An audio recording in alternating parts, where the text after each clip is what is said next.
Salamat sa mapagpalayang pagmamahal. Welcome to our 365 Daily Devotion. Ako po si Alexander Gomez from Batch 3 at itutuloy po natin ang series na Essentials of the Historic Faith. Ngayon po ang ating pag-aaralan ay tungkol sa 1 John chapter 3 verse 2 to 3.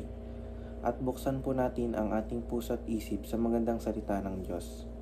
Sinasabi dito na mga minamahal, mga anak na tayo ng Diyos. Ngunit hindi panahayag ang magiging kalagayan natin. Ngunit alam nating sa pagdating ni Kristo tayo magiging katulad niya, sapagkat makikita natin kung sino talaga siya. Kaya't ang sino mang may ganitong pag-asa kay Kristo ay nagsisikap na maging malinis tulad niyang malinis. Sa unang katuruan po ay pinapakita sa atin dito ang kabutihan ng Diyos sapagkat ang kasalanan ni Adan at Eva ang naging dahilan kung bakit tayo ay may mga kasalanan. Pero sa unang pagkakataon, bumaba ang Diyos at nagkatawang tao upang maging katulad natin siya. Sa susunod na pagkakataon, tulad sa sinabi sa second teaching. Sa pangatlong teaching po ay tayo ay sinasabi dito na tayo ay nagbabago na at binabago na ng Panginoon.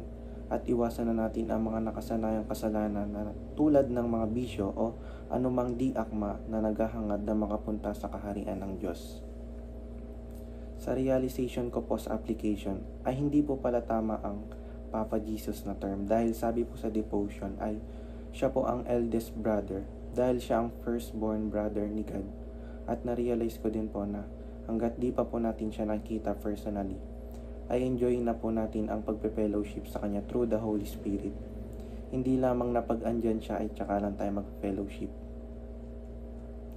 Ang discussion ko naman po ay about sa devotion.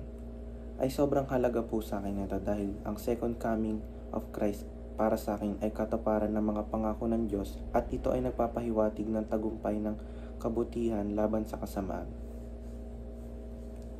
Samahan niyo po ako sa ating panalangin.